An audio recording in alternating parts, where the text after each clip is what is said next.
Tá gravando, então. Eu vou compartilhar aqui o meu monitor.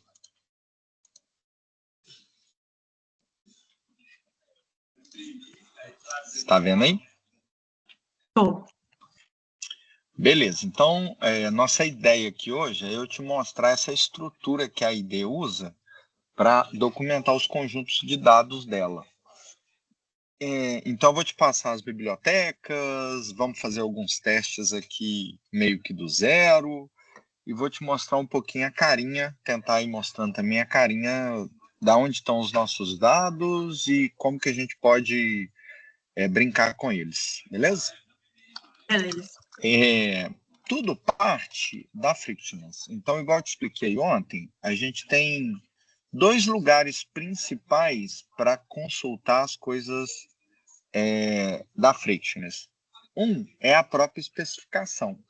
A especificação é simplesmente um conjunto de regras que foi padronizada para a gente seguir na hora que a gente vai documentar um conjunto de dados, beleza? Essa especificação, ela fica nesse...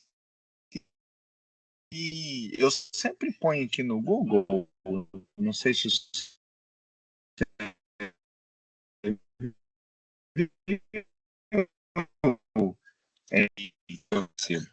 mas eu posso pôr ele aqui para você também, porque eu estou gravando a transcrição, depois a gente tenta fazer uma ata com os principais pontos usando IA, só para registrar esses conteúdos que eu vou te passando. Se você abrir a especificação da Frictionless, aqui foi o segundo link, né? Porque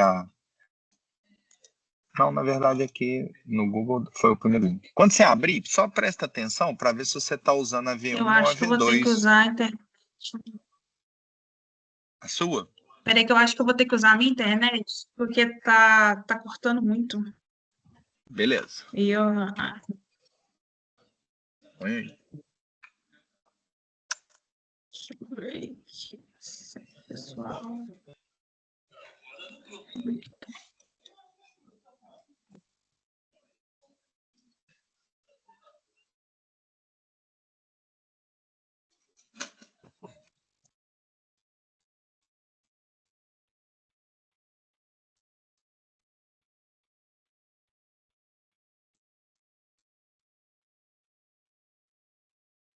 Pronto. Agora melhor. Beleza. Continua vendo a tela aí? Sim. Show. Então, eu só estava falando que tem dois lugares principais para você consultar o conteúdo da Frictionless. O primeiro é a própria especificação, né, que é esse conjunto de regras que eles criaram para falar como que a gente vai documentar um conjunto de dados.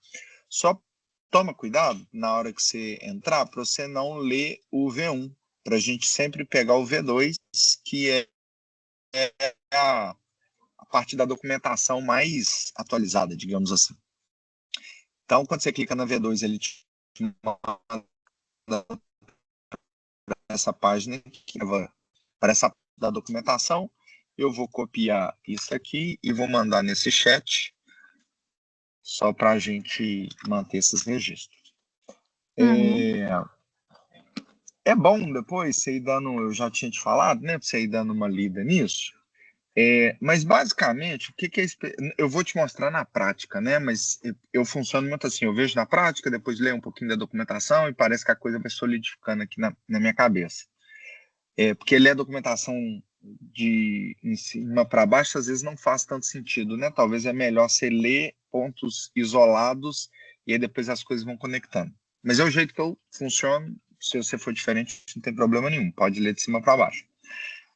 Mas basicamente, cara, um data package, que é esse produto final criado pela Frictionless, ele é composto por três partes.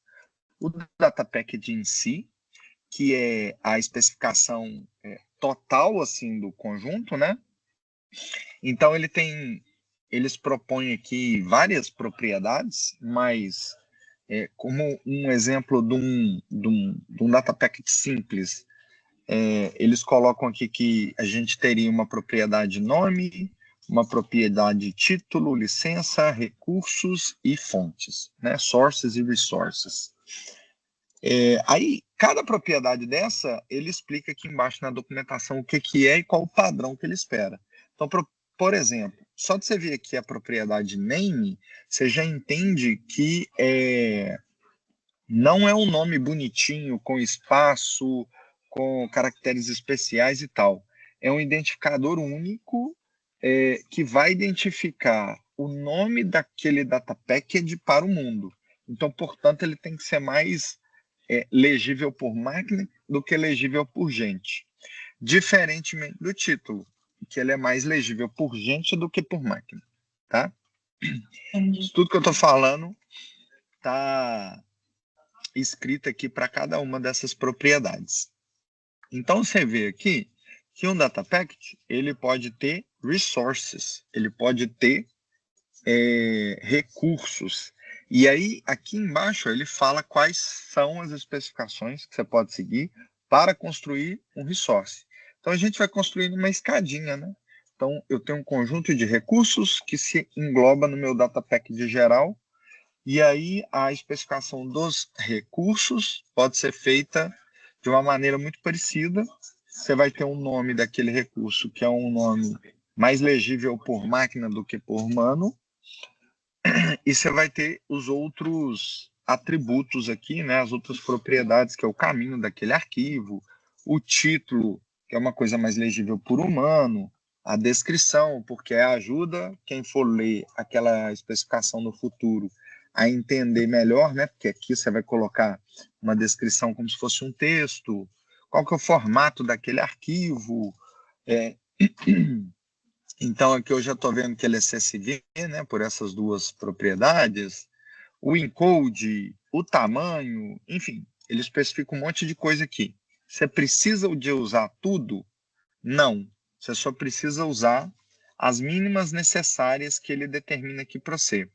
No caso do recurso, por exemplo, eu acho que é só o nome e o caminho daquele recurso. De cabeça eu não Então, lembro, né? no data package que eu criar, eu posso ter vários resources, que seriam, por exemplo, aquelas tabelas, no caso do Cisor, seria execução, a cota, cada um seria um resource, assim. Exatamente. Eu vou te mostrar aqui, na prática, como que Uhum, isso se refletiu aqui nos nossos data packages. E aí talvez fique beleza. mais claro, beleza? Por fim, Uhum. cara, a gente tem, dessa parte mais principal, o table esquema, que é a especificação dos campos daquele resource. Então, em geral, a gente tem um resource que é uma tabela, né? Colunas representando as propriedades daquela tabela e as linhas representando os registros, e aí cada coluna daquele recurso vai ter um tipo de dado, vai ter um nome, vai ter uma qualidade, né? E você vai especificar isso aqui, né? Então, o table schema ele é composto por uma propriedade que chama fields, são os campos que compõem aquela tabela. Então, aqui o primeiro campo ele deu como exemplo, né, name of a field, que é mais também, segue a mesma linha, né, mais legível por máquina do que por humano. Vamos ver isso na prática? Se você entrar aqui, ó, Uhum. Vite, no nosso Explore, se você clicar em repositórios, tudo que você, porque a gente padronizou, tudo que você, todo repositório nosso que começa com dados é um data package. Então, dado CISOR 2026, dado armazém CIAF 2025, dados reestimativa, dado programações anuais, todos esses repositórios que começam com dado, porque essa é uma padronização nossa, tá? Ele é, Uhum. na sua essência, um data package. E aí vamos brincar com ele aqui para você ver cada coisinha daquela que eu te mostrei na prática aqui dentro do repositório, tá? Vamos pegar. Eu gosto muito do armazém CIAF, porque ele é o mais pesado, assim, ele é o que tem maior nível de informação, tá? Mas depois a gente entra no Scizor também. Uhum. Então vamos lá. Olha só, eu acho mais fácil navegar, como você está aprendendo a mexer no Code Spaces. Vou só vestir uma blusa aqui, Vivi. Quando você está mexendo no Code Space, eu não vou mexer nada no meu local para te incentivar a mexer no seu ambiente aqui também do próprio GitHub. No futuro a gente instala as coisas na sua máquina e talvez aí você decide qual ambiente que você quer usar. Mas a gente tem duas possibilidades para brincar com o nosso conjunto de dados aqui usando o GitHub. A primeira é simplesmente, na hora que você está com essa tela aberta, você clica no pontinho do teclado. Quando você clica no pontinho, ele abre para você o VS Code no navegador. E aí, como você tem o seu projeto agora no VS Code, né, que é esse editor de texto, você conseguiria mexer em todos os arquivos, fazer commit, fazer push, fazer tudo, tá? O que você não consegue? Rodar scripts, né? Por quê? Isso aqui é só um editor de texto. Para você rodar um script, você teria que criar um code space para o seu repositório, o que não é problema nenhum, tá? Eu só cliquei no pontinho aqui só para te mostrar que essa é Então, uma das opções. isso que você fez foi só abrir o VS Code. Não é tipo assim, igual a Exatamente. gente criou aquele ambiente quando entra lá no CodeSpace e cria. Quando Exatamente. eu vou pelo CodeSpace, eu estou criando um ambiente para eu utilizar, né? Exatamente. Você está criando uma máquina, né? Em algum lugar do mundo aí, ele Ah, cria uma máquina, te dá e põe o seu projeto lá dentro. O pontinho, ele simplesmente abre os seus arquivos dentro do VS Code online. Tanto é que você vier aqui no repositório, ó, dados armazém CIAF 2025, que é o mesmo que a gente está trabalhando, eu provavelmente não tenho nenhum code space aqui, ó. Tá vendo? Criou nada para mim. Você tem duas opções, se você quiser brincar com isso. Você pode criar um code space aqui, ou, se eu não me engano, se você pedir para abrir um terminal aqui, ó, ele vai te pedir para criar o code space, tá vendo? entendi. Beleza. Vamos criar ainda não? Porque vai ficar um pouquinho lento. A gente vai criar daqui a pouquinho, mas a intenção aqui é só navegar nos arquivos para te mostrar. Então, primeiro eu te falei que tudo que nosso começa com dados é um data packet, eu vou te mostrar isso na prática. QD, o meu data package, né? Ele está nesses dois arquivos, ou o YAML ou o JSON. Cadê o JSON aqui? Em cima do YAML. Beleza. Não vou entrar nesse mérito agora, mas basicamente o YAML é do dado bruto, eu comentei isso com você ontem, e o JSON é do dado transformado. E a gente escolheu usar o YAML para o dado bruto porque ele é mais fácil de escrever, sabe? Ele é mais humanamente entendível, beleza? Beleza. Mas no final, as propriedades, o que você vai escrever são as mesmas, só muda o formato do arquivo, tá?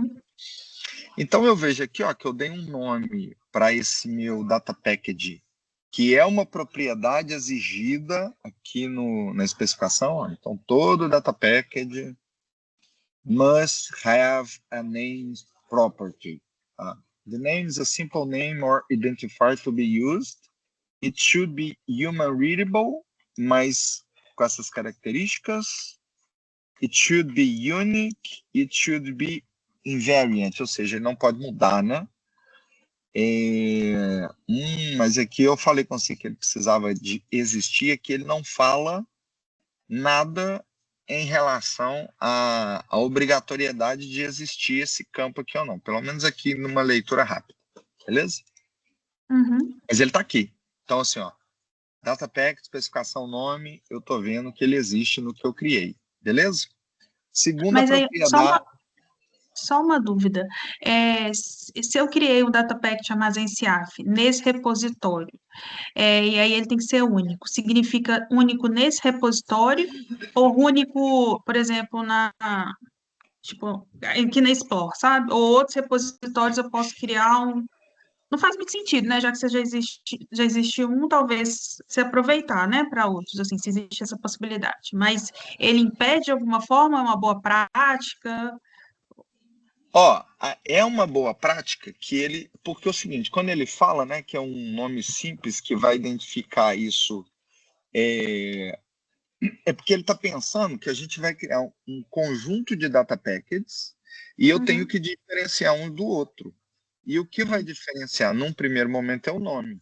Então, em teoria, esse nome deveria ser único no mundo, Uhum, beleza? Na prática, não é o que acontece aqui dentro da Explore hoje, porque eu divido porque os dados são muito grandes, eu uhum. divido em vários dados armazenciados. Então, eu tenho 24, eu tenho 23. Se você vier aqui, ó, você vai ver que eu tenho dado armazenciaf 2024. E aí o data packet dele chama dados armazenciaf 2024? Ou ele chama dados Não, armazenciaf? ele chama dados armazenciaf, porque a gente não está seguindo o que ele está propondo, entendeu? Então, assim, ele está propondo uma coisa, não necessariamente a gente vai seguir esse padrão para tudo, Uhum. entendeu? Aonde que isso faria diferença para o nosso caso? Lá no portal de dados abertos. Porque aqui, se eu tiver dois conjuntos com o mesmo nome, ele não deixa eu criar. O portal de dados abertos, Vivi, é só um hub, né? Para a gente colocar conjuntos de dados. Entendeu? Uhum. Você coloca o É, data packet, ou eu não? coloco o data packet lá, exatamente. Aqui, quer ver? Ó? Crimes violentos. O que tem no conjunto de crimes violentos? Esse é um conjunto de dados. E isso aqui está mal feito, hein? Vou pegar outro. Aqui, ó, viagens. O que tem? Um monte de tabela, que são os meus recursos, e tem o data package, beleza? Esse data package tem uma propriedade name, está lá no final. Aqui, ó, viagens, beleza? Uhum. Sim. Que é a mesma que esse site usa para identificar ele aqui na URL. Ah, tá. Então, se eu tiver outro data package com o nome viagem, ele não vai deixar eu cadastrar aqui. Porque Beleza. aqui eu estou seguindo essa especificação. Uhum. Beleza? Uhum. Faz sentido esse processo? Faz. Esse é um bom exemplo para te falar que as coisas não são escritas em pedra. Você tem que ler, Uhum. tentar seguir ao máximo o que ele está propondo, mas às vezes a sua situação não se encaixa naquilo que está sendo proposto. Você tem essa liberdade para fazer a mudança, mas tentando Uhum. ao máximo seguir o que está proposto. Talvez, por exemplo, no mesmo repositório não faz sentido, né? Ter dois com o mesmo nome. Exatamente. E Provavelmente. às vezes faz sentido, que é o nosso caso aqui, né? Eu ter vários conjuntos de dados no meu GitHub, porque você entendeu que cada repositório no GitHub da Explore que começa com dado é um data package, né? Uhum. Eu preciso de ter eles todos quebrados em ano, porque o volume de dado de um ano é muito grande, e aí eu não conseguiria colocar mais de um ano no mesmo repositório do GitHub, porque o GitHub tem limitações de espaço, mas eu continuo chamando eles do mesmo nome, porque quando eu for levar isso para o portal de dados abertos, eu vou aglomerar todos aqui, fazendo a diferença só dos resources. Ou seja, eu vou ter resources divididos, quebrados aqui por ano. Uhum. Esse é um tipo de construção possível. Beleza? Entendi. Beleza. A gente vai chegar no dados abertos também, que é como se fosse o produto final do ponto de vista de dados abertos do nosso data package. Uhum. E aqui É na o- Explore, então, cada repositório vai ter um único data packet, né? Exatamente. A gente não tem mais de um data packet no mesmo repositório. Bom, esse foi o padrão que a gente criou. Se você Uhum. quiser criar um padrão diferente, sem problema nenhum. Você pode ter, você poderia ter, e aí você diferenciaria um data package do outro pela propriedade nome. Mas a gente padronizou aqui que um repositório, um data package. Eu acho que é mais organizado também. Mas Também tem, acho. assim, mais mesma coisa, assim, no mesmo lugar. Ok. Ô, Vivi, você está reparando que as coisas só mudam de nome, mas os conceitos dela são iguais? Então, assim, o conceito de uma pastinha de dados é o equivalente a um repositório no GitHub, que é o equivalente a uma pasta no seu computador? Uhum, Isso está claro para você? sim. Beleza. É, aí, seguindo a mesma linha das propriedades do que pode ter aqui no Data Package, ele tem a propriedade resources, que é exatamente o que está aqui, ó. São os meus recursos, né? E aí ele lista, ó, eu tenho o recurso execução, eu tenho o recurso crédito, eu tenho o recurso cota, eu tenho o recurso receita, eu tenho o recurso alterações orçamentárias, restos a pagar e resta a pagar folha. Então, o meu data package é composto por 1, 2, 3, 4, 5, 6, 7 tabelas, 7 recursos. Uhum, Beleza? beleza. Aí a gente já pode vir aqui para a especificação do recurso, que segue mais ou menos a mesma lógica, né? Ele vai ter uma propriedade nome, então eu dei esse nome. Ele vai ter um tipo, que é o tipo table. Ele vai ter o caminho para aquele dado de fato na minha pasta, no meu repositório. Então, se eu entrar Uhum, aqui e vier em data raw, eu vou ver que execução CIAF 01, 02, 03, 04, eu quebrei porque é muito dado para ficar num arquivo só, uhum, mas eu estou falando com ele, cara, tudo isso que está quebrado nesses arquivos tem exatamente a mesma estrutura e eles fazem parte dessa mesma tabela, desse mesmo resource. Vamos entendi. pegar um que não está quebrado? Ó. Esse aqui não é grande o suficiente para ser quebrado. Então, estou falando que o meu resource crédito corresponde à tabela crédito inicial autorizado.csv. Aí ele aqui. Ó. Uhum, Entendeu? E aí, eu estou especificando, eu estou colocando todos os padrões, né, que eu achei importante. Falei que é um arquivo CSV, né? Falei o encoding, que é o TF8. E a mais importante nesse caso aqui, na minha opinião, é o esquema, que já é essa especificação de baixo, que é onde a gente lista os campos que tem nessa tabela, os campos que tem nesse recurso. Eu estou repetindo os conceitos só para ficar claro que quando eu falo resource, eu estou falando de uma tabela. Não necessariamente uma tabela única, né? Nesse caso aqui, a gente tem uma tabela que foi quebrada tá. outras só por questão de espaço. E Mas, esse aí, o esquema seria equivalente ao fields no JSON. exatamente, eu vou abrir ele aqui para você agora. Ó. Então, deixa eu só dar 2 cliques aqui para esse arquivo não fechar. Então, se eu vier aqui, ele está falando que a descrição do esquema está nesse caminho. Ó. Ele está em esquemas Uhum, e no arquivo execução. Então, aí, a propriedade fields aqui. Então, todos esses campos aqui são campos que existem nessa tabela execução CIAF. Vamos ver se é verdade? Eu vou abrir a tabela aqui, e olha que legal. Por ele ser um arquivo CSV, né, ele abre para mim de fato. Se fosse um arquivo binário, um Excel, ele não abriria aqui. uhum, Né? Então, primeiro campo que ele fala aqui é o campo ano de exercício. É o campo ano de exercício. Segundo campo, mês numérico. Segundo campo, mês numérico. uhum, Terceiro campo, unidade orçamentária. unidade orçamentária, código. E aí ele foi fazendo isso para todos esses campos até chegar no último, que é o valor pago financeiro. Vamos ver se é o último mesmo?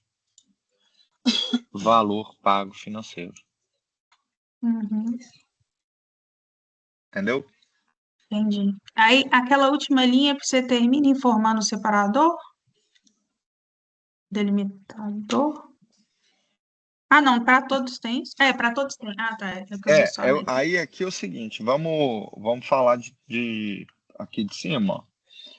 O ano, eu coloquei o tipo de dado integer, ou seja, é um inteiro, né? Você não tem Uhum. 2025,4. Só pode Uhum. ser 2025. O mês é a mesma coisa. Você não tem agosto 08,2. Então é um inteiro. Um outro tipo de dado é o tipo de dado number. E Ah, quando tá. a Frictionless fala number, ele está se referindo a um número decimal, que é um Uhum. número com casas decimais, né? E por você estar falando aqui de um número decimal, ele tem a propriedade decimal char, que é o caractere que lá na sua tabela divide o número inteiro do número decimal. E por que isso é Uhum. importante, né? O padrão brasileiro usa vírgula, o padrão americano usa ponto. Sim. Então, se você, para esse campo, não especifica isso aqui, lembra que eu te falei que a gente vai transformar isso num data frame lá no futuro? Uhum. Essa conversão vai ser mal feita se você não especificar isso, porque ele não vai entender qual campo que ele vai, qual caractere que ele vai considerar para fazer a divisão das casas decimais. Muito provavelmente ele vai pegar o ponto, que é o padrão americano. Uhum. Entendi. Você precisaria colocar um decimal char lá no integer? Não, porque não tem. Não, porque não tem. É, não Do existe. mesmo jeito que você coloca o decimal char aqui, ó, Ctrl F, Ctrl V, você poderia colocar, por exemplo, outra propriedade que é o group char, que é aquele que especifica as casas dos milhares. Então, Uhum. por que isso é importante, né? O padrão americano é uma vírgula para o group char. No nosso caso, é um ponto. Então, Uhum. você poderia acrescentar aqui, né? Deixar seu data package mais completo fazendo isso. Uhum. E esses Beleza? arquivos YAML, eles são gerados pelo Frictionless, um script, ou vocês têm que ficar tipo, manualmente colocando? Ou vocês geram e depois fazem algum, tipo assim, gera a partir do arquivo CSV e depois vocês fazem ajustes assim, Isso. em cima do Essa, arquivo pronto. essa pergunta é ótima. Por quê? Você está pensando num arquivo grande, né? Esse arquivo aqui, pô, vou ter que escrever isso tudo na unha? Não. É, A Frictionless tem a segunda parte dela, né? Eu te mostrei só a primeira, que é a especificação, mas ela tem uma biblioteca Python, então é Frictionless Py, GitHub.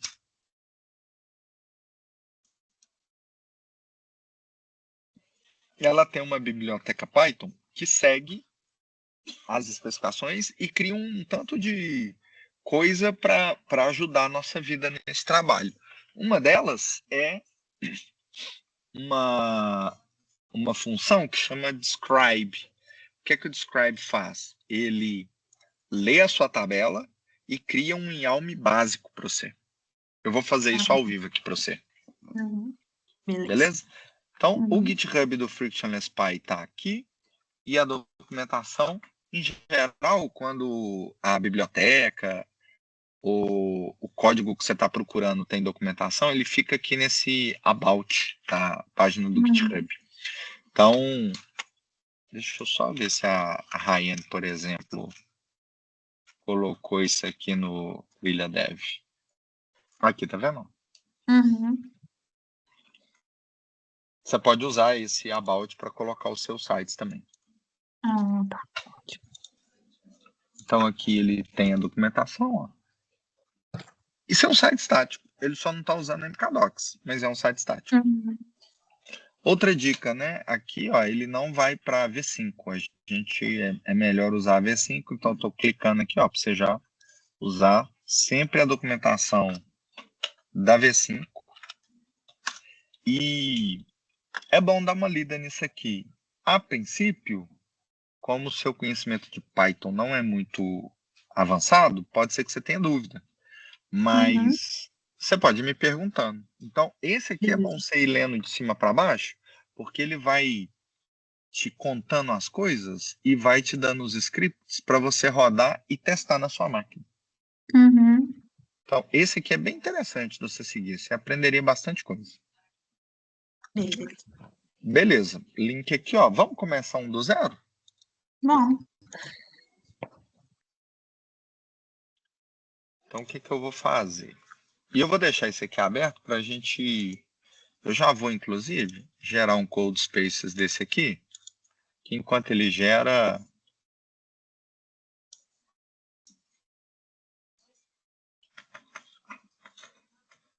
Não, eu não mudei nada aqui, né? Vou só tirar essa mudança que eu fiz, uhum. só para a gente não correr o risco de eu fazer um commit desnecessário.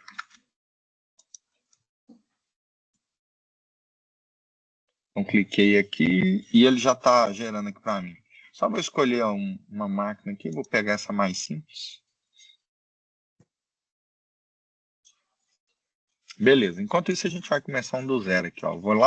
Vou fazer no meu repositório, viu? Beleza. Você pode fazer do jeito que você quiser. Uhum. Então, vou criar um novo repositório aqui.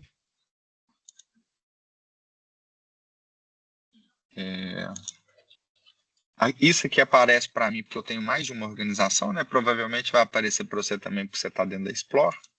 Uhum. Eu vou selecionar a minha, eu vou pôr qualquer nome, né? Mostrando Vivi Frictionless. Não vou pôr descrição, vou deixar ele público. Vou pedir um readme, porque senão eu acho que ele não consegue me dar um code spaces, e vou criar.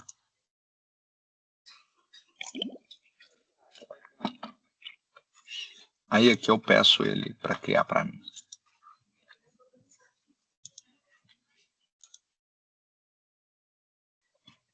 Aqui no armazém CIAF ele está criando. O que eu pensei da gente fazer? Brincar um pouquinho com essa ideia da tabela dos servidores Uhum. e brincar um pouquinho com essa ideia de trazer as informações dos servidores que existem no GitHub. Beleza? Beleza. E aí depois eu vou te mostrar, eu até te mandei no e-mail ontem, a tabela dos servidores que a gente está recebendo lá da Sugesp. Porque minha intenção é misturar essas coisas todas. Beleza? Beleza. Cara, ó, CodeSpace criado.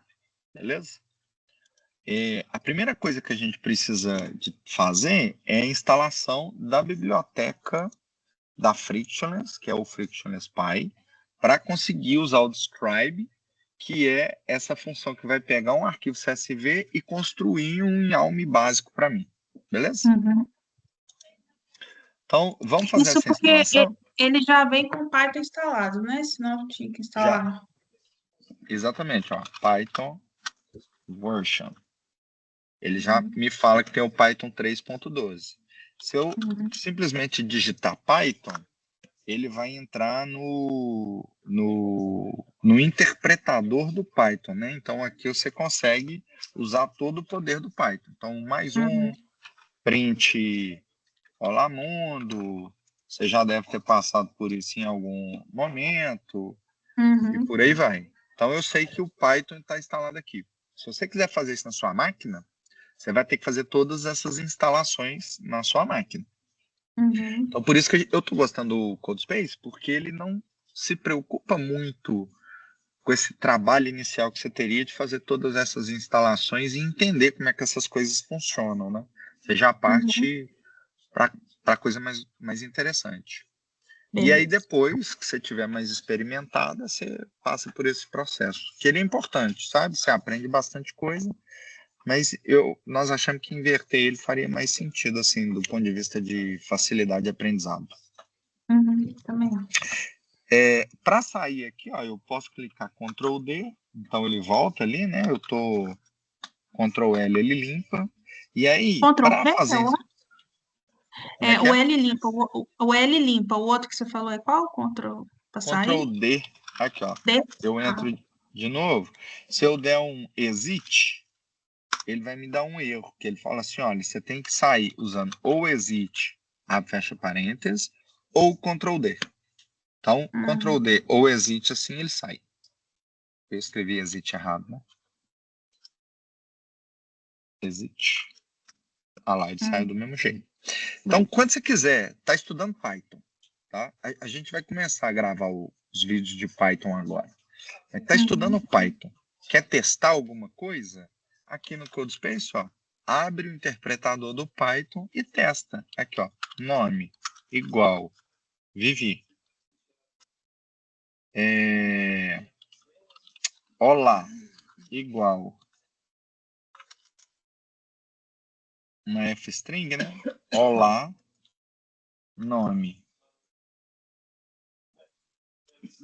Fecha parênteses. Print. Tá dando pra você ver ele? Print olá. Olá, Vivi. Então, aprendeu, né, como que faz uma F-string, como que usa variável, quer testar? É coisa rápida? Entra no interpretador aqui e vai brincando. Ctrl D para sair, Ctrl L para limpar. Beleza? Beleza. Uma das maneiras, inclusive você vai ver isso na documentação. Cadê a documentação da Frictions aqui? Acho que eu fechei, vou abri-la de novo. Tá até aqui, ó, vou copiar isso.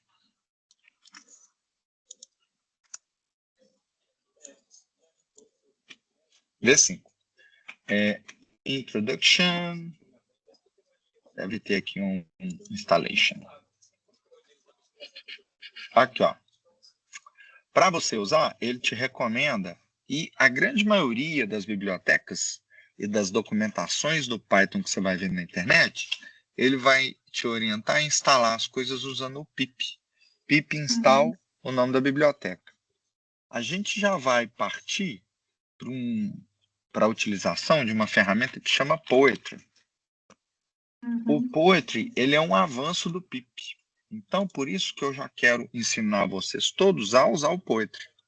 Então, toda vez que você vê uma documentação na internet que te sugere dar um pip install, na verdade, você vai dar um Poetry Edge, o nome da biblioteca. Beleza? Só que qual que vai ser o problema de eu fazer isso aqui, ó? Frictionless. Eu acho que o Poetry não vem instalado no CodeSpace. Vamos ver se vai funcionar. Ah lá, Poetry, comando not found. Então, em geral, o seu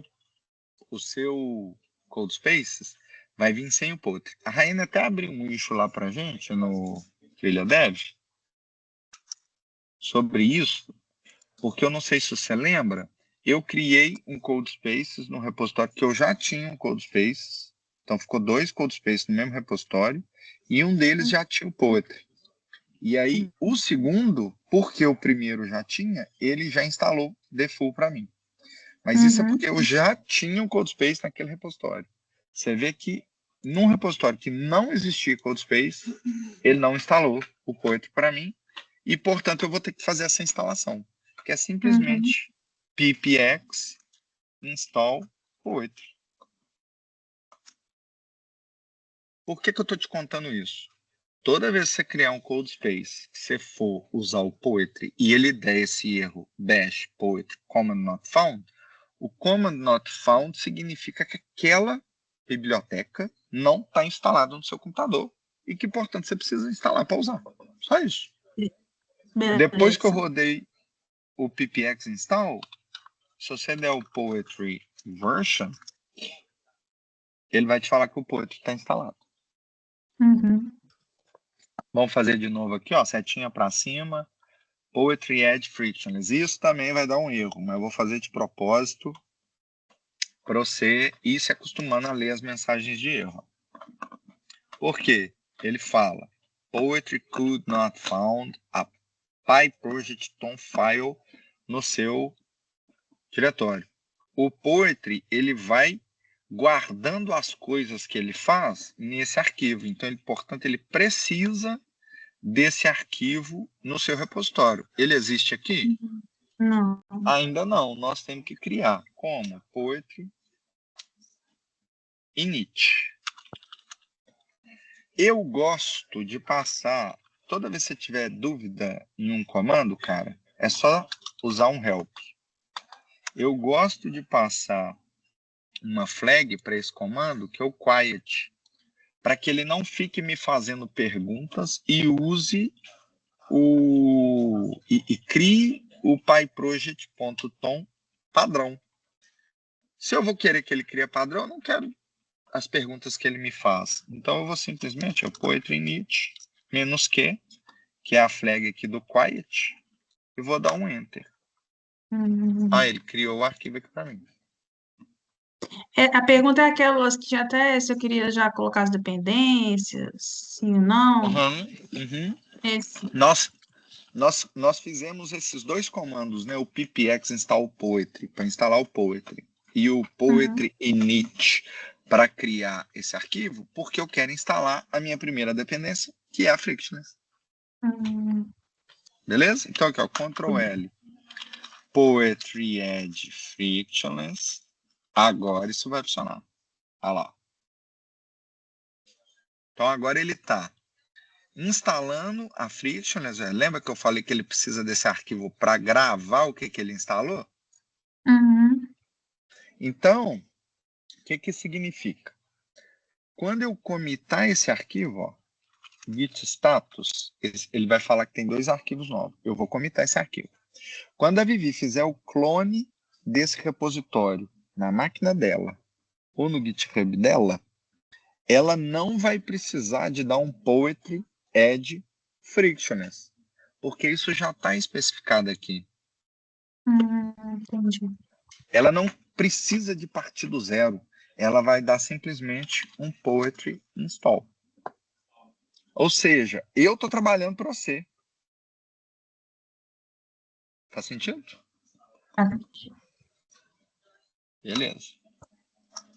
É como assim, no Edge eu adiciono quais são as dependências que eu quero. No install eu de fato instalo elas. O Edge, ele já instala. Já instala, entendi. Ele já instala. Mas isso, para você que fez. Para você que. Não, peraí. É porque no meu eu tenho que fazer o install porque eu não fiz os outros passos, né? Anteriores. Isso. Quando você dá um install, ele simplesmente lê esse arquivo, vê o que está aqui de dependência, instala no seu, no seu ambiente. Eu estou começando do zero, então eu vou precisar de falar para ele o que é que eu quero usar. Aí eu dou o add. O que é o add? Documentar o que eu preciso no meu projeto e instalar de fato no meu ambiente virtual. Entendi. Beleza?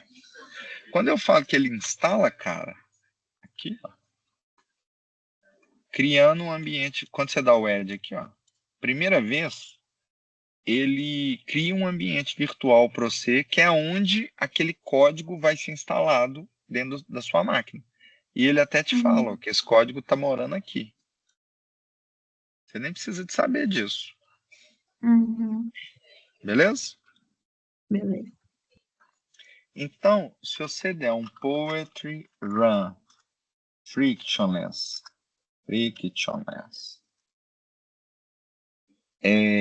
validate, que é um comando da Frictionless, você vai ver que a Frictionless já está instalada. Não vai funcionar porque ele precisa de outras coisas aqui para funcionar. Mas só dele ter dado esse erro, você vê que a Frictionless... Ele não deu aquele erro, né, de Frictionless command not found. Ou seja, ele achou a Frictionless aqui no meu ambiente. Eu só rodei o comando de maneira errada e, portanto, ele me deu um erro da Frictionless, não de falta de instalação dela. Beleza? Beleza.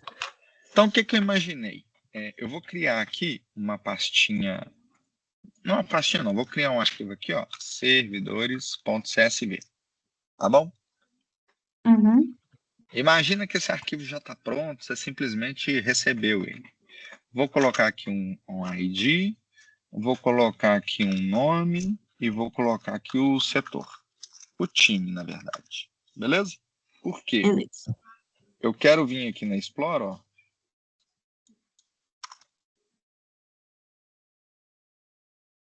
Nos meus times e pegar essas pessoas que estão nos times. Então, eu vou entrar dentro do time Explore. Quem que está dentro do time Explore?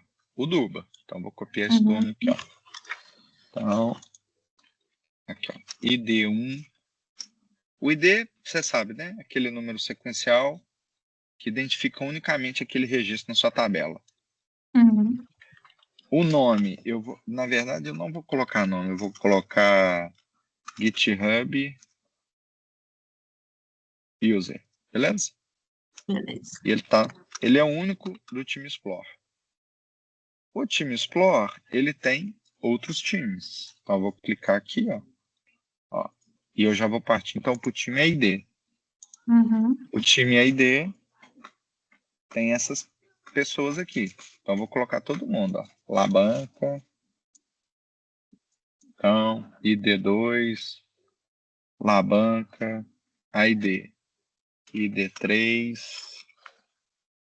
Esses times são grupos que você pode criar dentro da organização, né? Para organizar a organização. Exatamente. Uhum. Exatamente. E a gente criou eles. Você pode criar do jeito que você quiser, né? A gente criou eles refletindo o organograma da Explore. Ah, Carlos, eu vou fazer só umas duas aqui para a gente não perder tempo com isso, tá? beleza. Que a ideia aqui não é construir isso e sim te mostrar a Frictionless funcionando. Então tem o Gabriel aqui que também é da ID e tá faltando a Rayane.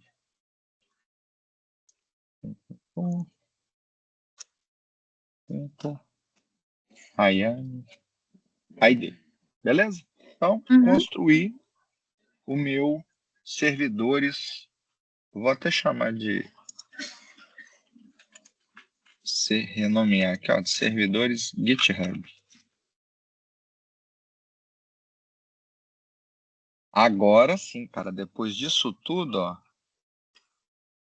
Ctrl L para limpar, eu posso usar o Frictionless Describe e passo o caminho do arquivo que eu quero que ele faça o describe. Beleza? Uhum. Beleza. Enter. Por que deu esse erro? Poetry Run? Exatamente. Poetry Run. Ó, olha que legal. Então ele sabe que isso aqui é uma tabela e ele já te deu aqui, ó, o seu table schema. Só que isso está num formato bonitinho para o terminal. Como que eu falo com ele que eu quero num formato YAWM? Se você tivesse usando a ferramenta pela primeira vez, o que você faria para descobrir? Eu ia na documentação para ver qual Eu que é ia, o script que eu tenho que usar. exatamente. Então vamos aqui, ó. Aqui esse search dele é bom. Então describe. Eu escrevi errado, né? E aí? Aqui, ó. Describe. Então ele fez a mesma coisa que eu fiz para você, deu aquele resultado, né? E aí, ó, como que YAWM mode? Eu passo a flag, traço, YAWM. Eu vou Uhum. sinalizar para ele que eu quero aquela informação que ele está me dando em formato YAWM. Se fosse JSON, o que você faria intuitivamente? Traço JSON. Traço JSON. Vamos ver se vai funcionar? Uhum. Ups. Tchum. Ó, setinha para cima, ele volta para o último comando, né? Uhum. Traço, Yalm. Ó, já veio do jeito que eu queria. JSON. A mesma informação em formato JSON. Beleza? Beleza. Uma outra maneira, essa que você me falou é muito boa. Uma outra maneira seria, ó, Ctrl L, frictionless describe, que é o comando que você quer saber, --help. Uhum. Ele coloca na tela todas as opções para você, ó.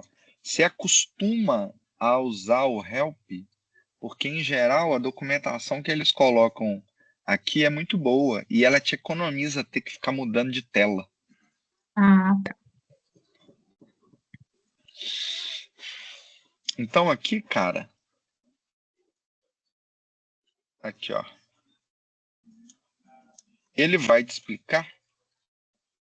Até que aqui não tá muito bom não, porque é o --format, tá vendo? Especifica o formato, the full infer. Não é isso. Tem aqui, ó, o YAML. Uhum. Retorno o puro YAML format. Beleza? Beleza. Mas eu botei o YAML aqui. E aí, bom dia. Dei um enter e ele só printou na tela para mim, né? Você quer isso como um arquivo ali dentro, para de fato falar que esse repositório seu é um data package, correto? Uhum. Como é que você faz isso? Eu posso tentar no help ver se tem um comando para fazer automático, né? Porque senão eu teria que criar um arquivo, né? Exatamente. O jeito Criar um arquivo. bruto, o jeito bruto de fazer, ó. Você simplesmente cria um arquivo aqui, Criar um arquivo. Não, YAML, quer dizer, e copia, né? E coloca. datapackage.yaml, copia. Para copiar no terminal, lembra que é Ctrl Shift C, porque o Ctrl C puro ele desliga o servidor. Ctrl V. Criado. Então esse é o jeito bruto, né? Vou te ensinar o Uhum. jeito elegante, o jeito hacker de fazer. Primeiro eu vou deletar. Ops. E aqui, ó, provavelmente, pode ser que tenha a ajuda também, né? Do mesmo jeito que você... Não, aqui não tem a ajuda, não. O jeito hacker de fazer é simplesmente, ó. Ctrl L limpo. YAML. Sinal de maior. Datapackage.yaml. O que você está falando para o terminal? Cara, pega o resultado de tudo isso aqui e joga para mim dentro desse arquivo. Só Muito isso. legal. Input, output. Então ele está Uhum. pegando o output do primeiro comando e usando como input para o segundo comando. E o output do segundo comando vai ser um arquivo. Vamos ver se vai funcionar. Não tem data package aqui mais, ó. Ó, ele criou lá para você. Com aquele conteúdo. Legal, né? Uhum. Só uma informação. Um sinal de maior, ele cria um arquivo do zero. 2 sinais de maior, ele adiciona, né, conteúdo no arquivo. Ah, Então, se você quer sobrescrever o arquivo ou criar um novo, um sinal de maior. Se você quer adicionar conteúdo para não perder o antigo, 2 sinais de maior. se eu replico o mesmo como se eu faço um comando, um outro comando, né? E coloco o maior e coloco o mesmo nome do arquivo, eu vou estar sobrescrevendo o anterior. Exato. Se eu Você quer colocar ver os um dois, eu vou exemplo? estar só incrementando, né? Exatamente. Aqui, ó. Vou te dar um exemplo. Vou fechar o... Você está vendo que ele está indo até a linha 30. E ele tem 2 data packages aqui, né? Eu coloquei 2, mas não tem problema, a gente refaz. Se eu usar o comando echo, que é a mesma coisa do print para o Python, mostrando Vivi. Se eu simplesmente der esse comando, ele vai printar na tela mostrando o Vivi, ou seja, o output desse comando é botar alguma coisa visível no terminal. Eu posso mudar esse output para um arquivo. E aí eu vou passar para dentro do data package.yaml. Como é uma perninha só, ele vai substituir, ele vai apagar todo aquele conteúdo que existia aqui dentro para o meu eco. Entendi. Beleza? Se eu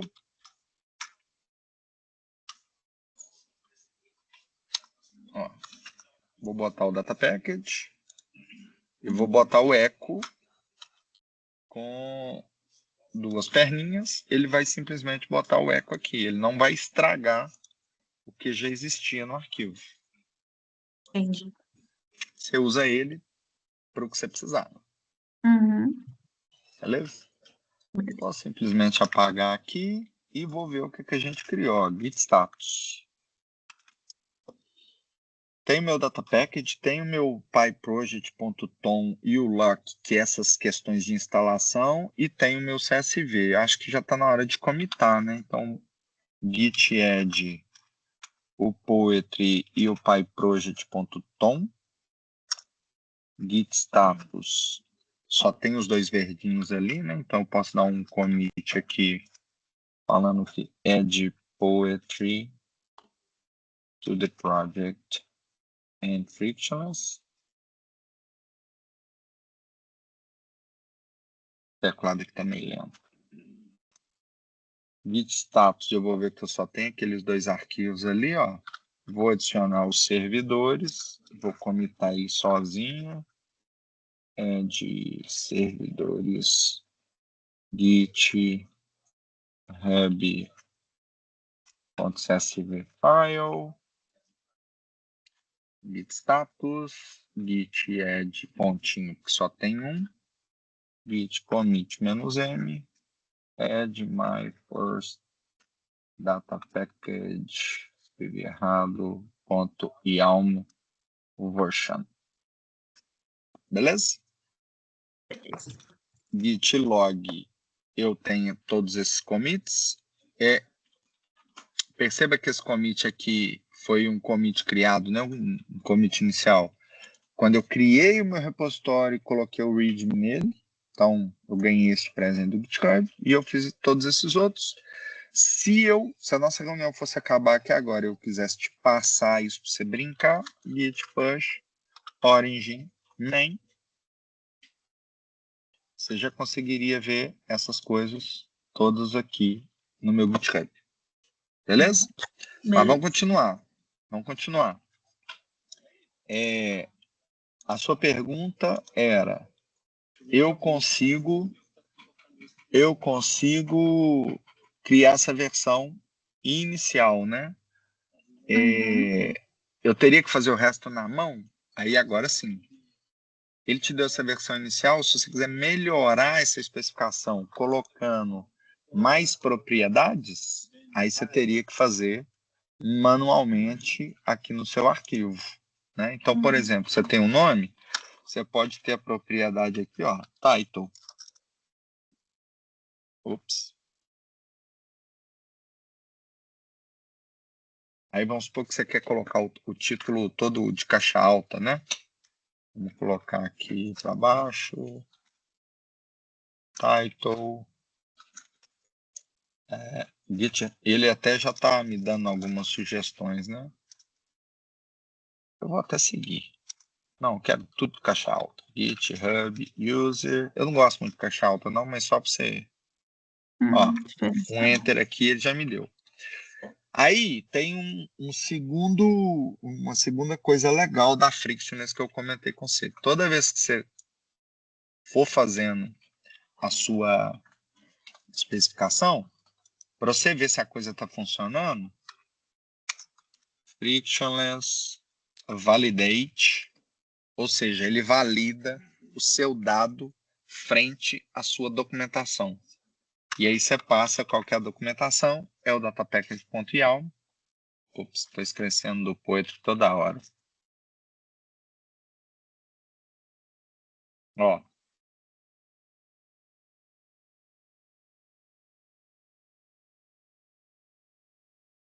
Field erro.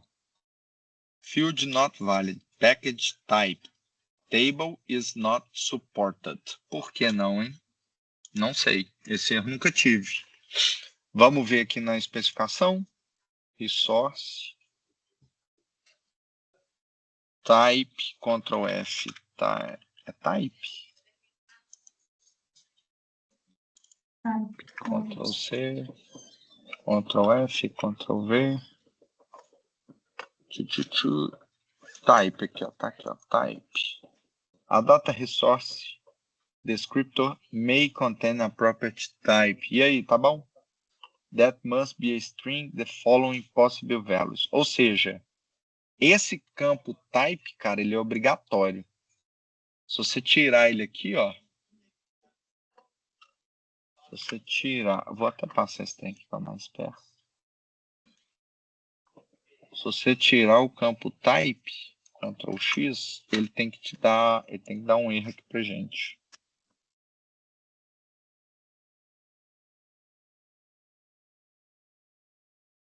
Resources is a required... Peraí, Ctrl Z. Ah, sabe o que eu acho que tá rolando aqui? Eu tô tentando validar ele como um data package. E isso aqui é só um resource. Então eu tenho que fazer isso aqui, ó. Vou pegar uma ajuda do nosso aqui, ó.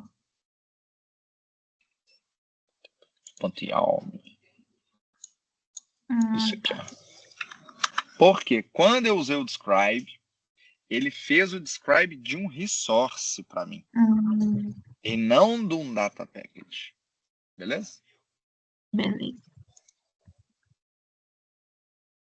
Então eu vou... Se eu tivesse vários CSVs, eu teria que fazer, eu listaria no describe numa única vez todos as resources ou eu faria um a um? Vamos fazer? Para testar? Aqui, ó. Eu vou só... Eu botei, né? Vou botar um nome aqui, ó. Servidores. Então agora eu tenho o nome e tem resources. E o type tá aqui. Vamos ver o que vai rolar? Ó. Is not array. Ah, ok. Eu devo ter colocado uma indentação errada aqui. Aqui, ó. Eu preciso de ter isso aqui, ó. O Yalm, ele é meio chatinho, tá? Você precisa de dar uma estudadinha aí. Mas assim, é chatinho, é umas regrinhas que você tem que vencer, sabe? Porque ele fala aqui, ó, a propriedade resource, ela precisa de ser uma array. Como que o Yalm entende que ela é uma array, né? Você começa ela com esse hífen e o resto você identa. Vamos ver se vai rolar. Aí, ó, validou. Então, só para te falar, né? A propriedade type, que era o que eu estava entendendo que estava errado porque type não é uma propriedade válida desse jeito para um data package, mas é para o resource. E aí, na hora que eu passo a lista e mostro que esse carinha era um resource, a validação funcionou. É porque ele passa primeiro pelo name. Como o name tem tanto no data package quanto no resource, ele deixa passar, né? Quando chegou no type, como não é, ele travou ali. Exatamente. Como eu não tinha nenhuma propriedade resources, ele entendeu que aquilo era um data package sem nenhum resource. Entendeu? Não se preocupe em ter que entender essas regras todas. Eu trabalho com esse trem tem 4 anos e eu não sei tudo de cabeça. O que você tem que entender é estar com dúvida, ler os erros e ler a documentação. Você vai resolver 90% das coisas. Aos poucos você vai decorando. Mas vamos fazer o exercício que você passou para mim agora. Ó. Eu vou criar uma pastinha aqui, data. Beleza? Dentro dessa pasta data, eu vou copiar, vou até usar o terminal aqui para a gente ser mais hacker, tá? Então, eu vou copy servidores.github dentro da pasta data, beleza? O que vai acontecer? Dentro da pasta data, vai passar a ter um servidores.github. Eu copiei Ou seja, eu mantive a original. Beleza? Beleza. E aí, vamos criar outra tabela aqui, só de exemplo, ó. Vamos chamar ela de, sei lá, dá uma ideia aí. Qualquer coisa. Endereço. Pode falar. Não, pode. Endereços. Endereços.csv. Então, aqui na minha tabela de endereço, eu vou ter um ID, eu vou ter o nome e eu vou ter, vamos pôr aqui a rua, o bairro e o CEP. Rua 1. Horrível esse exemplo, né? Bairro 1. Tá bom. 0000001. Eu vou colocar só mais duas coisinhas aqui. Rua 2, bairro 2, 0002. 3, rua 3, bairro 3. Beleza? Beleza. E vamos fazer o que você pediu, né? Frictionless describe. Dessa vez eu vou passar a pastinha data, porque tudo que eu quero descrever está dentro da data. E eu tenho mais de uma tabela, não sei como é que ele vai se comportar. Vou pedir para ele colocar num arquivo que eu vou chamar de data package 2.yaml. Enter. Poetry Run tá me matando aqui. Aqui, ó, mas ele já criou. Por que ele veio assim? Eu tenho que colocar os dois tracinhos e ó. Exatamente. Traço e alm. Escrevi errado. E alm. Ó, olha que legal. Agora ele já coloca resources. Se eu der um frictionless validate data package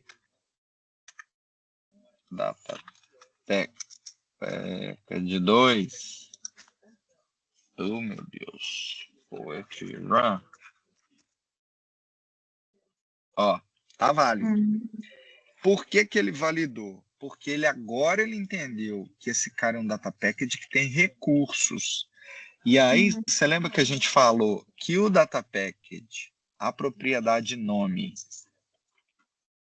não é requerido. Não é obrigatória? Ele não tá. Até no início aqui da documentação, cara, tem um negócio chato, mas ele fala o seguinte: ele te ajuda a ler a própria documentação. Ele fala assim: the keywords must not, required, shall, blá blá blá, segue a interpretação desse carinha aqui. E aí ele te leva para a documentação. Dá uma lida, é meio chato, mas basicamente é o seguinte: é inglês puro. Se você fala que alguma coisa é must, ela tem que existir lá. É obrigatório. Beleza?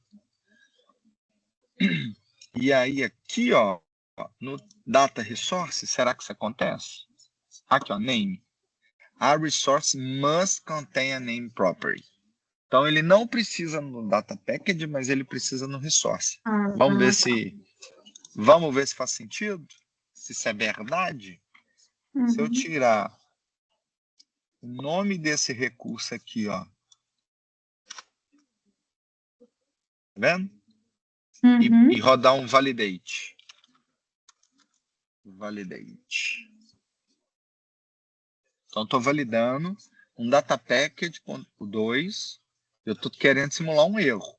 Vamos ver se ele vai funcionar. Olha que legal. E é exatamente o erro, né? The data resource has an error.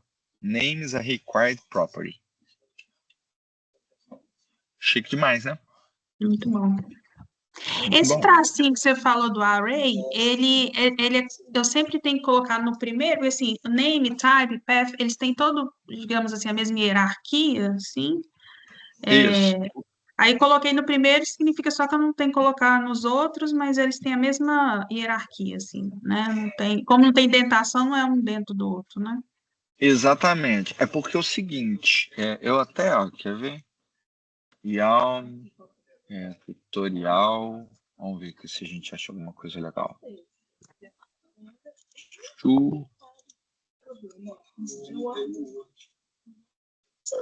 Aqui, ó.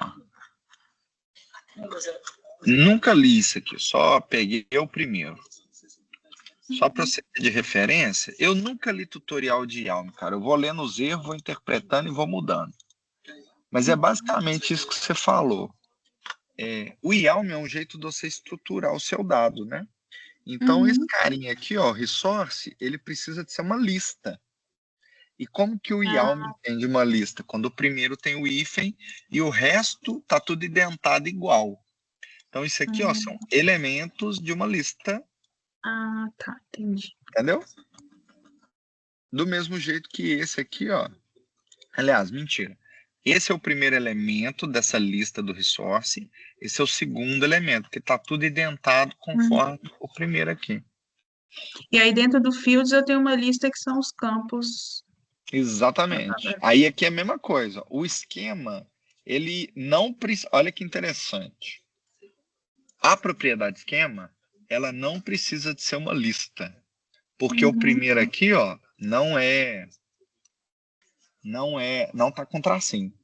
uhum, Essa propriedade, ela precisa de ser um dicionário. uhum. E aí o dicionário, por que ele é um dicionário? Porque ele fala que é o fields, e aí o primeiro elemento. Você sabe essa diferença de lista para dicionário? Eu sei mais ou menos, já vi num vídeo de Python, né? Como é que, só que eu vi naquela estrutura de é,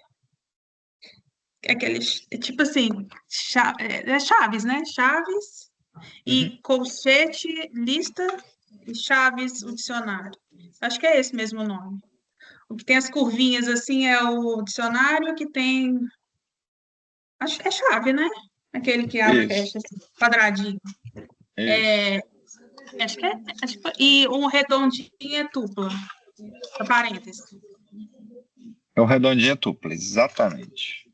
Aqui, ó, Nessa tá até estrutura criando assim, aqui. eu nunca tinha visto assim, tipo, com tracinho, assim. Isso. É a mesma ideia, só muda o jeito de escrever à medida que você vai navegando em outras linguagens. Mas se você entende um, você entende o outro. Então aqui, ó, eu até criei para você. Tá vendo que eu usei o interpretador do Python para te mostrar? Uhum, A minha lista é uma lista, né? Ele usa, sei lá como é que você chama, cara. Eu acho que sempre é apanho disso. colchete. É, é só uma Não, lista. Eu tenho uma série de elementos ali dentro, uhum, beleza? O dicionário ele é uhum, chave e valor.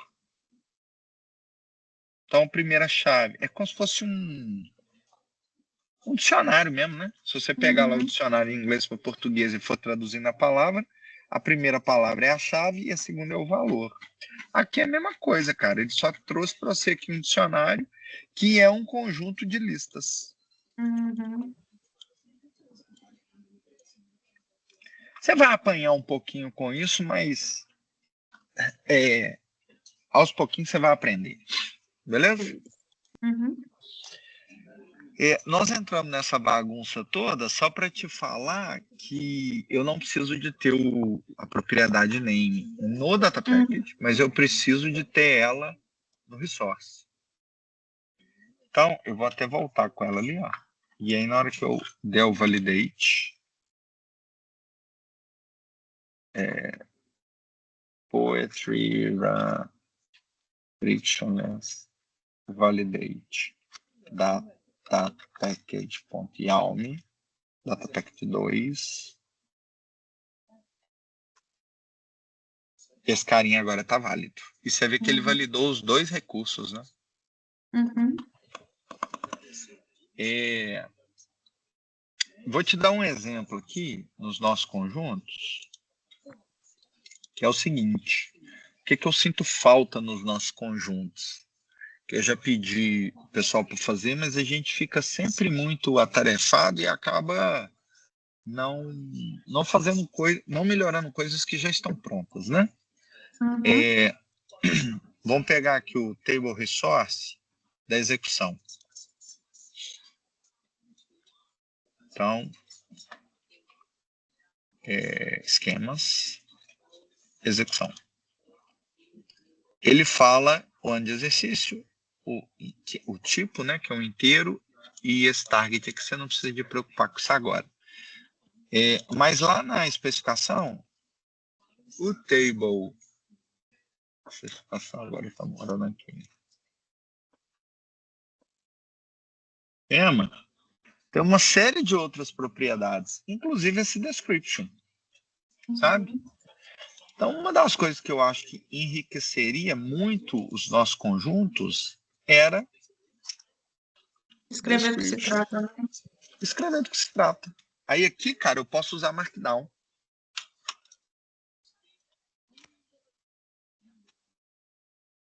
Este campo relata o ano de exercício e a despesa foi blá blá blá blá blá. Uhum. Entendeu? Essa barrinha em pé, ela é. Eu não Essa aqui? conheci colocar a barrinha em pé assim.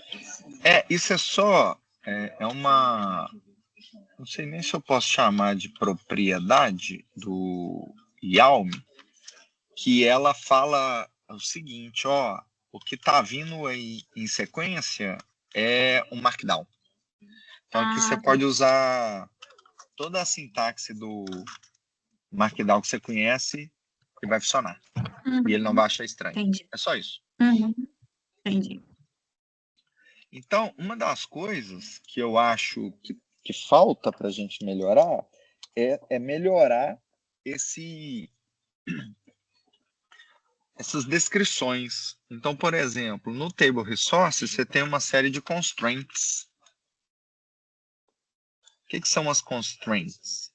São restrições que você aplica nos seus campos, falando com ele que ele tem que obedecer certos padrões. Então, imagina que você vai colocar uma constraint aqui no ano, falando que o ano não pode ser menor que 2000, porque a nossa base só busca coisas até 2000, sabe? É como Então se tem fosse uma série... filtros, assim. Exatamente. É como se fosse, quanto mais validação você colocar nas suas tabelas, mais a certeza de que o seu dado está íntegro, né? De que ele está respeitando as suas regras. E você vê que a gente não tem muito validação nesse sentido. A gente tem mais... Seria tipo igual o IAG, por exemplo. IAG só pode ser 0 ou 1. Isso, exatamente. Porque, Falou tudo. Aqui, ó. Aí você teria que vir aqui no campo de IAG e botar essa constraints, 2 pontos, aí construir do jeito que ele te fala lá. Esse, inclusive, seria um bom exercício para você escolher uma tabelinha daquela, ler aqui a documentação, essa parte das constraints, tentar construir isso lá num branch seu e depois rodar o frictionless validate. Entendeu? Porque se o frictionless validate passa, significa que você fez a construção lá no Datapact com a sintaxe correta. E significa também que o que está vindo lá do BO, né? Porque se você faz essa construção aqui no Yalm, que é onde que é o recomendado, no nosso caso, significa que nossa base também está seguindo essas regrinhas que ela tem que seguir, sabe? Enfim, estou passando um monte de exercício para você, depois você se organiza aí. Vai ficar, acredito que a gente vai conseguir uma ata bem legal desse texto que está sendo gerado aqui, para ver depois o que faz sentido ou não você usar como exercício. Beleza. Para a gente finalizar, eu estou entendendo que a gente vai fazer encontros iguais a esse toda semana, né? Então vai ficar aí porque não dá para falar tudo de uma vez só. Mas para a gente finalizar, eu queria organizar o nosso data package do mesmo jeito que a gente organiza o... Deixa eu tirar essas mudanças aqui também. Do mesmo jeito que a gente organiza os nossos data packages no repositório, porque hoje a gente está deixando tudo dentro do data package.yalm. E eu não sei se você reparou aqui, o nosso data package, ele faz referência a arquivos externos para a construção, por exemplo, do esquema. Uhum. Não precisando que ele fique necessariamente dentro do data package.yalm. E por que a gente faz isso, né? Para ficar mais fácil de ler. Só Uhum. por isso. Mas a validação, independente do jeito ou de outro que você construiu, ela tem que funcionar. Vamos fazer isso? Não. Então, deixa eu ver aqui, git status. Eu vou excluir essas coisas todas, tá? Uhum. Aliás, vamos fazer o seguinte: git add, git commit. Eu acho que é bom ter esse registro aqui, ó. Testa frictionless scribe a partir da pasta data. Vivi sugeriu testar com o scribe com mais de um arquivo CSV. Criamos então a pasta data para tal. Acho que fica claro, não fica? Uhum. Ctrl S, salvei, fechei. Git status, beleza. Então vai ficar esse Uhum. registro desse commit do teste que a gente fez. E aí a pastinha data eu vou manter, vou só excluir aqui o endereço. Vou tirar os servidores daqui porque ele já está lá na pastinha data. Vou tirar o data package 2. E aí a gente tem a nossa... Eu posso ir movimentando o meu arquivo que eu estou lendo, meu CSV, para qualquer pasta do repositório, dentro e fora, porque o caminho dele é o arquivo em si, assim, servidores.github.csv, aí ele nunca vai dar, tipo, nenhuma inconsistência, porque eu só não posso mudar o nome dele, né, por exemplo, mas eu posso ir Não, movimentando. não, toda vez que você movimenta, e a comprovação disso é no git status. Toda vez que você movimenta um arquivo, você muda a referência daquele arquivo. Então você vê, ó, que eu estou deletando os servidores.csv.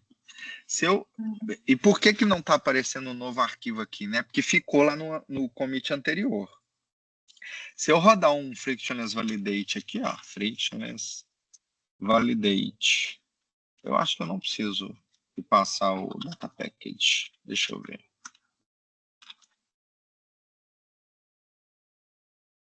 Eu preciso. Data package. Ele tem que me dar um erro, ó. Aqui, ó. Qual que é o erro? No such file or directory. Porque ele esperava esse carinha na raiz. Como eu mudei, eu tenho que pôr aqui, ó. Eu mudei. Essa era uma das mudanças que a gente ia fazer. Então eu tenho que sempre mostrar para ele a referência da onde aquele arquivo está em relação ao meu data package.yalm. Entendi. Beleza? Vamos ver se ele vai validar. Então, toda vez que eu estou mexendo num data package, eu tenho que ir fazendo essas validações. Eu nunca deixo para mexer tudo, porque senão dá uma caralhada de erro e você vai passar apertado. Então, muda uma coisa, valida. Muda uma coisa, valida. Beleza? Beleza. Outra coisa que a gente vai mudar aqui, ó. Eu vou criar a pasta esquemas. E aí, dentro de esquemas, eu poderia, por exemplo, eu acho que isso funciona, tá? Quer ver? Vamos tentar? Poetry, run, frictionless describe. Eu acho que eu passo a flag esquema e o dado. Vamos ver se isso aqui vai funcionar.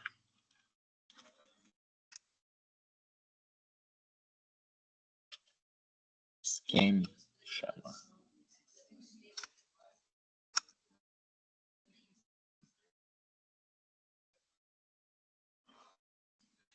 Ah, tá. Será que eu tenho que passar a flag? Não. É porque esse carinha aqui tem que vir lá no final.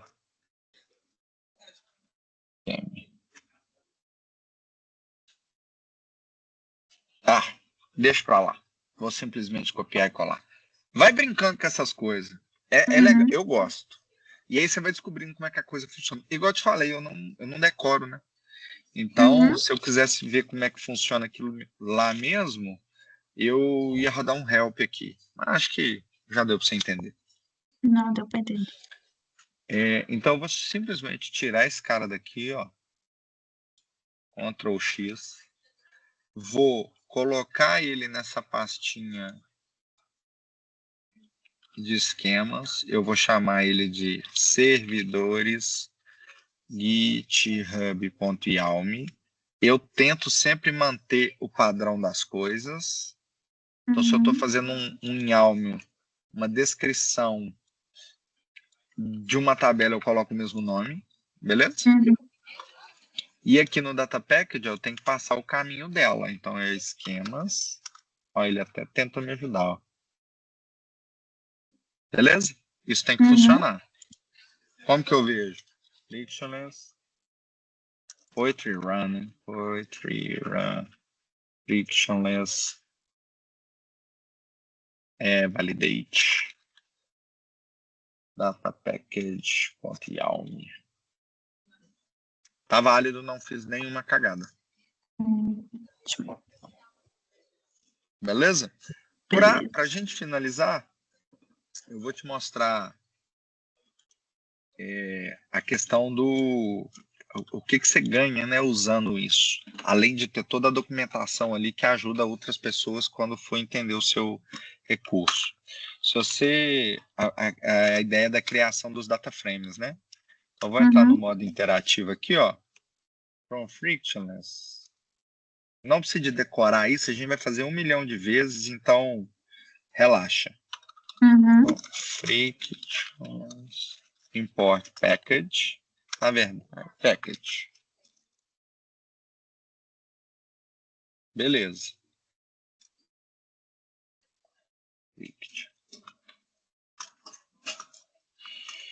Ai, o que eu tô escrevendo de errado ali? Acho que eu tenho que estar com o ambiente virtual ligado. É que eu ativo o ambiente virtual no Poetry. Poetry and Activate. Aí eu simplesmente pego esse cara aqui. Shift C. Ctrl V. Ok, ativado. Vamos ver se vai funcionar aqui então. Python. E aí, from frictionless import package, importou. Não esquenta se você não entendeu o que eu fiz. A ideia aqui é só te mostrar o data frame funcionando. A gente vai passar por isso aqui 1 milhão de vezes. Você vai decorar, tá? Então eu vou buscar, usar a biblioteca da Frictionless para trazer meu data package para dentro do meu programa. Então eu vou chamar ele de package é igual a o objeto que eu trouxe ali e vou passar data package.yalm. Então, eu já tenho aqui o meu package. Você vai ver que se eu fazer ele aqui, ó, ele é exatamente o que você está vendo aqui. Beleza? Até aqui, sem nada de novidade. Eu vou buscar o meu recurso que eu quero trabalhar com ele. Eu vou chamar de resource, package. Ops, estou escrevendo o trem tudo errado. Ponto. Get resource. E eu sei que o nome dele é servidores GitHub. Por isso que a propriedade de nome é importante, porque ele tem essa função get resource que precisa desse cara para trabalhar. Então, se eu venho aqui, ó, e printo o meu resource, ó, ele já me deu só o resource, beleza? Uhum. Data frame é igual resource.tupandas. Agora, pode ser que eu não lembre isso. Did you mean tupandas? O que eu escrevi? Tupadas. Olha que legal. Deu certo. E o que ele está falando aqui para mim? Please install Frictionless Pandas. Beleza? Uhum. Aí, qual que é o problema, Vivi, de eu fazer toda essa configuração aqui no modo iterativo ou no interpretador?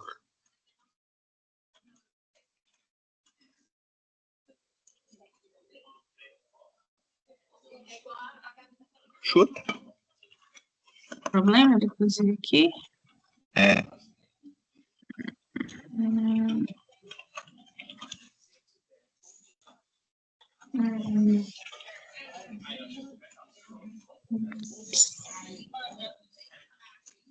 Nossa, não sei. Quando eu saio, ó, Ctrl D, eu perdi todo o meu, tudo que eu escrevi ali. Ele não grava. Então, o interpretador ele é ótimo para você fazer testes pequenos, mas você não escreve seus programas ali, você escreve nos arquivos. Ah, tá. Só isso. Uhum. Só que, ó, vamos seguir o que ele está falando. Ó. Eu tenho que instalar o Frictionless Pandas. Então, vou copiar isso aqui. Vou dar um Poetry Add esse carinha aqui. Ele vai instalar. É como se fosse assim, eu tô com o meu VS Code, por exemplo, aberto aqui, o meu, no computador. E aí, se eu criasse um arquivo PY e colocasse tudo lá e salvasse, aí eu teria dentro do meu projeto. Mas se eu uso aquele no terminal ali do jeito que tá, fechou, acabou, né? Exatamente. Que é o que nós vamos fazer agora. Então, aqui, ó. Perceba que na hora que eu instalei o Frictionless Panda, ó, ele acrescenta essa informação aqui dentro. Então, Hum, a Vivi, quando ela buscar esse projetinho na máquina dela, ela não vai ter esse erro, porque na hora que ela der um Poetry install, vai instalar tudo que ela precisa. uhum. Beleza? Esse aí substituiu o que estava antes, estava só Frictions, né? Ele Isso, substituiu. É porque o Pandas, nesse caso aqui, é como se fosse um pacote dentro do outro pacote. Ah, tá. É porque, tipo assim, ó, quando você for usar a Frictionless, é ele falando com você o seguinte, quando você for usar a Frictionless tem várias funcionalidades. Só que se eu te Uhum, instalar ele todos de uma vez, vai ficar pesado, talvez você não precisa, é bobagem. Vai instalando aos poucos, uhum, entendeu? Então, por exemplo, se você for fazer uma leitura de um arquivo Excel, você também vai precisar de instalar o Frictionless Excel. uhum. Só que ele não Mas do instala jeito que tá, eu consigo continuar fazendo as outras, usar os outros comandos que eu já usei, como validate, tudo, eu consigo continuar usando. exatamente, porque o Excel, aqui ó, tô até te mostrando o Excel aqui na tela. O Pandas ou qualquer outra coisa que ele coloque entre esse trem aqui que você já sabe, ele só tá Uhum. te falando o seguinte, olha, é tudo default mais esse cara, Ah, tá, entendi. entendeu? E o describe, validate, tudo que a gente usou aqui faz parte do default. Beleza. Então, ó, ele instalou, cadê você, cadê você? Ele instalou, a gente já está aqui. Para a gente não perder tempo e o nosso programa, eu vou copiar tudo isso aqui que a gente criou anteriormente. E eu vou pôr num arquivo. Então, vou criar uma pastinha aqui que chama scripts.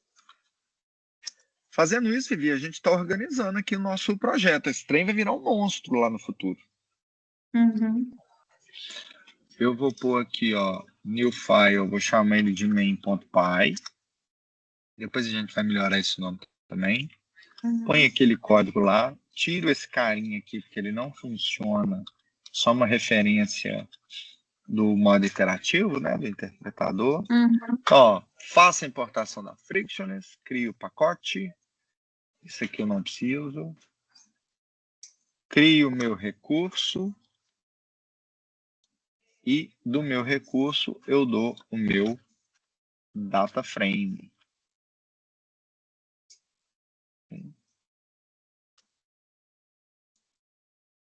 Beleza? Vamos ver se esse carinha vai funcionar. Não preciso de dar o Poetry Run, porque eu estou com o meu ambiente virtual ativado. Beleza? Então eu vou só dar um Python -i scripts main.py. Por que -i? Para que ele leia o arquivo e não saia e abra um interpretador para que eu use tudo aquilo que está no arquivo. Se eu digitar Ctrl D sem o -i, ele só lê o arquivo, pronto, acabou. E não acontece nada. Eu quero usar o que ele leu. Então eu digito i de iterativo. Interativo, né? De interação.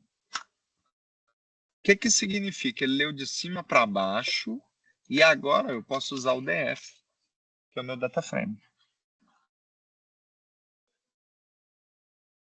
Legal. Que bom. Em cima disso, você tem um monte de outras coisas. Cara, eu tinha planejado a gente colocar aqui o MKDocs chart. No dia do Trilha Dev eu falei graphs, mas na verdade é charts. Mas vamos deixar para a próxima? Acho que já está muita coisa. Mas eu vou deixar a referência aqui. Tem bastante coisa para estudar. Ctrl D, vamos fazer aqui o último commit, git status, git add, git commit -m, reestrutura todo o projeto, git push origin main. A beleza de usar o GitHub é que você... Cadê o projeto aqui? Já perdi. Perdi o trem que vou abrir de novo. Git Gabriel. Mostrando Vivi? Mostrando Vivi a Frictionless. Esse projeto está público, então você pode brincar com ele a hora que você quiser. O link também está aí disponível. Ótimo. Alguma dúvida? Não, ficou ótimo, muito obrigada. Eu queria saber só, assim, para a próxima conversa, o que seria bom para eu focar, que aí, tipo assim, que seria bom eu ler, eu tentar fazer, só para, como são muitos caminhos, né? Assim. Ok. Eu acho que o que você pode fazer, a gente pode até anotar aqui, repetir as coisas que eu fiz. Repetir o que eu fiz. Desde o início. Cria o seu repositório, instala o Poetry, cria o arquivo do Tom, instala a Frictionless e vai vendo de novo aqui e faz você, beleza? Beleza. Um segundo exercício, talvez seria acrescentar colunas aqui no CSV e colocar propriedades, por exemplo, de constraints, e a documentação relata. Beleza. Relatadas na documentação, rodando sempre o validate como conferência. Que deu certo. Eu acho que se você conseguir fazer isso, já é um ótimo exercício. Qualquer coisa a mais é um plus, né? Aí é com você. Ah, tá ótimo. Muito obrigada, Gabriel. Nada. É assim que sair a gravação, põe no YouTube e te mando o link também. Tá ótimo. Obrigadão. Valeu, Vivi. Parabéns. Obrigadão. Valeu. Você. Tchau.